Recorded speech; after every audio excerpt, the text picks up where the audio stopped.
आइए मित्रों, हमारे YouTube चैनल स्वाध्याय में आपका हार्दिक स्वागत अभिनंदन।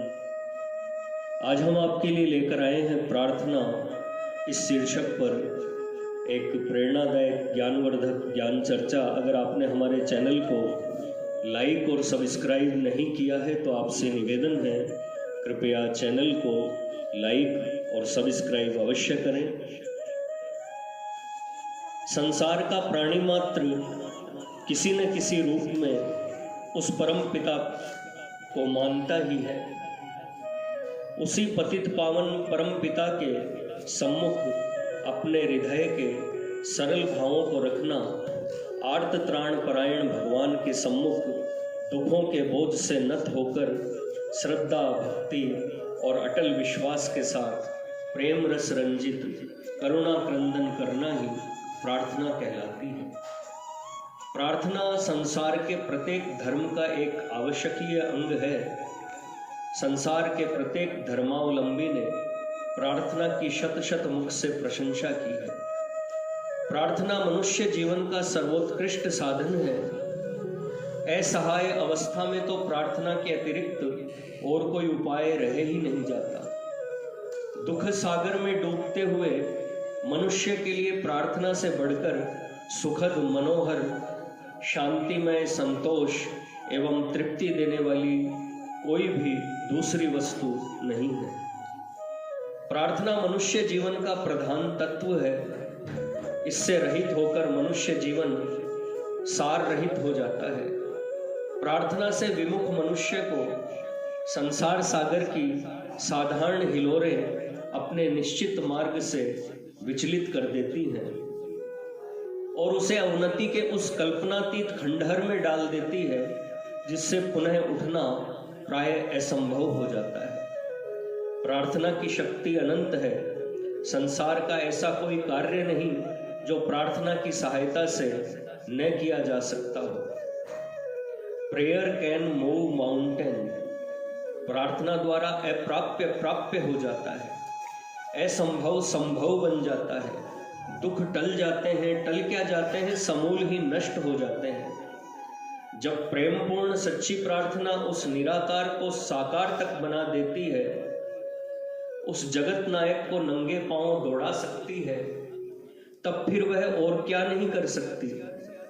किंतु यह अनंत शक्ति और प्रभाव उस सच्ची प्रार्थना में होता है जो केवल मुख से नहीं वरन हृदय से की जाती है। जहां शब्दों की गुंजार के साथ हृदय तंत्री के कोमल तारों की मधुर झंकार भी मिश्रित रहती है। जिस प्रार्थना में हृदय मुख को आता है, हृदय के मंजुल भाव उस अपने प्यारे के चारों चरणों पर लौटने के लिए आतुर हो जाते हैं, वही प्रार्थना वास्तविक प्रार्थना है। और उसी प्रार्थना में असीम शक्ति का समावेश रहता है। प्रार्थना केवल शब्दों द्वारा नहीं की जाती है, मौन रहकर भी प्रार्थना की जा सकती है। शब्द विहीन होते हुए भी हृदय से निकली हुई प्रेमपूर्ण कातर प्रार्थना वास्तविक प्रार्थना है। और हृदय विहीन किंतु शब्दाडंबर तथा संगीत युक्त प्रार्थना तो कृत्रिम प्रार्थना है। दंभ और आडंबर युक्त प्रार्थना प्रार्थना नहीं, धोखेबाजी है।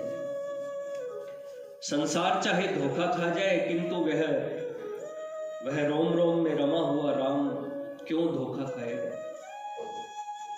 प्रार्थना तभी सार्थक समझनी चाहिए तब उससे शांति और आनंद प्राप्त होने लगे। जिस प्रकार एक भूखे मनुष्य को भोजन मिलने पर आनंद मिलता है, उसी प्रकार जब आत्मा को भी प्रार्थना से आनंद और शांति प्राप्त होने लगे, तभी जानना चाहिए कि वह सच्ची प्रार्थना है।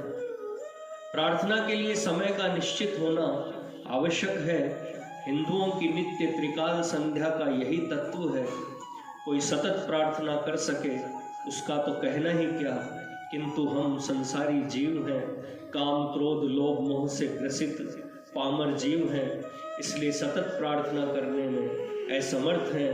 अतः प्रार्थना के लिए एक समय निश्चित करना ही उचित और श्रेयकर है।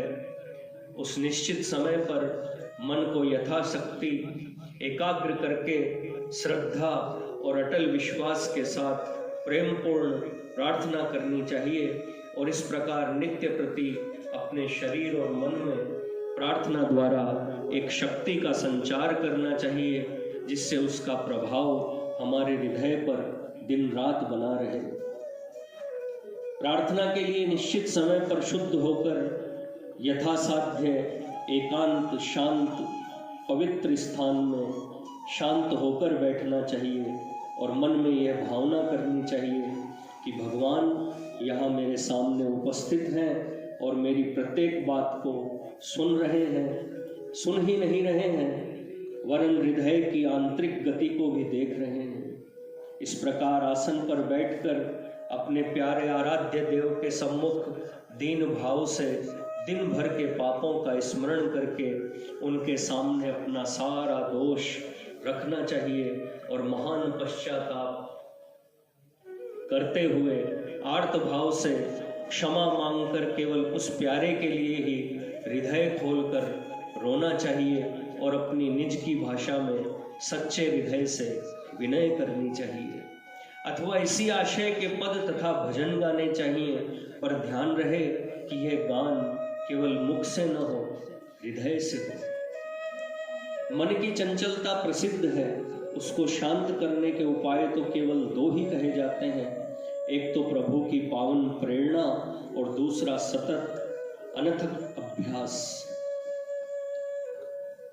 प्रभु की प्रेरणा पर अपना कुछ अधिकार नहीं, इसलिए अनथक प्रयास द्वारा ही चंचल मन को प्रभु के चरणों में लगाना चाहिए। चंचल मन प्रयत्न करने पर भी अपने विषय की वस्तुओं की ओर दौड़ेगा। इससे घबराओ नहीं, बार बार उसे वहां से लौटा कर उन्हीं पावन चरणों में लगाते रहो। इसी प्रकार अनथक प्रयास करते रहो। जब मन अपना व्यापार नहीं छोड़ता तब उसको एकाग्र करने का उद्योग क्यों बंद किया जाए। इस सतत परिश्रम का यही फल होगा कि अंत में मन पर पूर्ण अधिकार हो जाएगा। इतना होने पर प्रार्थना में वही आनंद आवेगा जो एक भूखे को भोजन में और प्यासे को शीतल जल में प्राप्त होता है। फिर तो उस प्रार्थना में वह आनंद मिलता है, वह अलौकिक तृप्ति होती है, वह अनुपम शांति मिलती है जो वर्णन का विषय नहीं है, अनिर्वचनीय है। यह तो हुआ मन को शांत और एकाग्र करने का आंतरिक प्रयास। यद्यपि आंतरिक प्रयास का मूल्य अधिक है, किंतु बाह्य प्रयास भी सर्वथा सहायक होता है। प्रार्थना के समय अपने आराध्य देव का कोई मनमोहक चित्र सामने रख लो ताकि नेत्र के सम्मुख नेत्र का भोजन हो। नेत्र बंद करने पर उसी प्रभु की मनोहर मूर्ति को अपने मन मंदिर में देखते रहो और जब नेत्र खुले तो बाहर प्रभु का वही कमनीय चित्र देखो। उसी के सम्मुख प्रभु का स्मरण, उसके पावन नाम का जप, कीर्तन अथवा कोई सुंदर करुणापूर्ण पद गाकर प्रार्थना करो, परंतु यह सारी क्रिया एकांत में ही करनी चाहिए। यहाँ एक बात और जान लेनी चाहिए कि संसारी प्राणी होने के कारण हम लोग भिन्न भिन्न इच्छाएं, लालसाएं और कामनाएं रखते हैं। हम में से कोई परीक्षा में उत्तीर्ण होना चाहता है, कोई पुत्र लाभ की कामना रखता है, कोई व्यापार में लाभ की आशा रखता है, तो कोई मान सम्मान चाहता है। कहने का तात्पर्य यह है कि हम एक नहीं अनेक कामनाएं रखते हैं। यद्यपि प्रार्थना से ये सारी इच्छाएं पूर्ण हो सकती हैं, परंतु इनकी पूर्ति के लिए प्रार्थना का प्रयोग न करके अपने पुरुषार्थ पर या प्रारब्ध पर ही विश्वास रखना चाहिए। स्वार्थमय सकाम प्रार्थना परमार्थ मार्ग के साधक के लिए तो कदापि उचित नहीं है। सच्चा साधक तो अपने आराध्य देव के सम्मुख हृदय से यही कहेगा, तन मन धन अर्पण कियो, मोहन तुम पर आज, मन भावे सोई करो, हाथ तुम्हारे लाज। जिस प्रार्थना द्वारा प्रभु प्रेम रूपी अमूल्य रत्न पाया जा सकता है, उससे यदि क्षणिक सुख रूपी कांच लिया जाए तो इस दशा में उस प्रार्थना का दुरुपयोग ही होगा। अवश्य ही सकाम प्रार्थना करना बुरा नहीं, पर अच्छा भी नहीं है। यदि कभी अपनी ओर से प्रेम की कमी होने पर या भगवान की दिव्य दृष्टि में हमारी कामना सिद्ध होने में हमारा नुकसान होने के कारण वह कामना पूर्ण न हुई, तो प्रायः चिर संचित विश्वास पर भी धक्का लग जाता है। इसलिए प्रार्थना सदैव निष्काम भाव से ही करनी चाहिए। प्रार्थना केवल इसलिए ही की जाए कि उसके बिना किए रहा ही नहीं जाता हो। और यदि कोई कामना ही रखना चाहे तो उसी के प्रेम को उससे पाने की कामना हो, उसके मिल जाने पर क्या नहीं मिल जाता है। प्रार्थना के संबंध में ये अंतिम बात और जान लेनी चाहिए कि प्रार्थना में हमें भूत की तरह चिपटे रहना चाहिए। प्रार्थना क्यों करनी चाहिए? प्रार्थना न करने से कौन सी हानि है? प्रार्थना से क्या लाभ होगा? प्रार्थना में जीवन का अमूल्य समय क्यों नष्ट किया जाए? आदि व्यापार संबंधी प्रश्न विचार में भी न आने देने चाहिए। संभव है इन प्रश्नों के बिना उत्तर पाए प्रार्थना करने वाले मनुष्य को कुछ लोग बेवकूफ ठहरावे, परंतु अपने को प्रण पर दृढ़ रहना चाहिए और अपने पावन पथ से कभी विचलित न होना चाहिए। यदि प्रार्थना द्वारा अपना सर्वस्व उस प्राण प्यारे के ऊपर वारने के लिए प्रस्तुत रहोगे, यदि अपने करुणा क्रंदन द्वारा उस करुणा निधि की करुणा कोर को अपनी ओर आकर्षित करने का अनथक प्रयास करते रहोगे, यदि तुम उस परम प्यारे मनमोहन के चरण कमलों को अपने प्रेमाश्रुओं से धोने की कामना को हृदय में विहार करने दोगे, उसके विषम वियोग से क्लांत होकर निशिवासर अपने आंसुओं से उसके प्रतीक्षा पथ को सींचते रहोगे, यदि तुम्हारे प्राण आतुर और अधीर होकर उसके लिए छटपटाते रहेंगे, तो वह गज की पुकार पर पैदल दौड़ने वाला प्रभु कभी शांत होकर न बैठेगा। वह आएगा और आएगा उस त्रिभुवन मोहिनी कमनीय छवि को लेकर, जिसके प्रकाश में करोड़ों सूर्यों का संपूर्ण प्रकाश फीका पड़ जाएगा। असंख्यक सुधाकरों की ज्योत्सना में सारी कलाएं लज्जित हो जाएंगी। संसार का सारा सौंदर्य, सुमनों का सारा उल्लासमय विकास अपना मुख छिपा लेगा। संभव है कि उस समय ये तुम्हारे बाह्य नेत्र उसे देख न पावे। इसकी चिंता न करना, उन्हें अपने हृदय आसन पर बैठा लेना। फिर भी ध्यान रहे कि प्रार्थना का प्रवाह जिसके द्वारा तुम्हारा प्यारा तुम्हें मिला है बंद न हो जाए। जिस प्राण प्यारे प्रभु के लिए तुम इतनी प्रतीक्षा करते रहे, उसके पाने पर भी प्रार्थना का सतत प्रवाह प्रवाहित ही रहने देना। कभी उस पावन प्रवाह में तुम स्वयं गोते लगाना, कभी उस अपने प्यारे को निमग्न करना।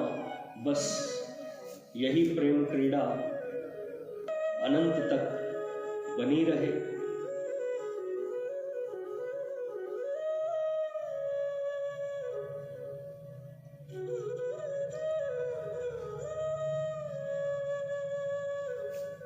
निपुण पात्र का नाट्यकरण, उठो छोड़ दो अब यह रोना, माना जीवन है निस्सार। हम नगण्य कठपुतली भर हैं और नाचते विविध प्रकार। विश्व नियंता के इंगित पर नहीं हमारा कुछ अधिकार। विश्व एक पल एक रजकण पर भी तो किसी प्रकार मान लिया जब सत्य इसे, तो फिर कैसा रोना धोना। निश्चित अभिनय नियति पत्र पर तो कैसा प्रकाश खोना।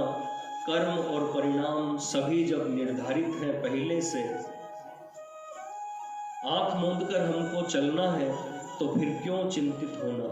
सुख दुख, उन्नति पतन, राग विद्वेष और जागरण मरण, प्रेम प्रशंसा तिरस्कार निंदा, कटुक्ति या हास्य रुदन, शांति रोष, करुणा उपेक्षा, तुष्टि ग्लानि या विरह मिलन, इन सब का अभिनय भर करना निपुण पात्र का नाट्यकरण।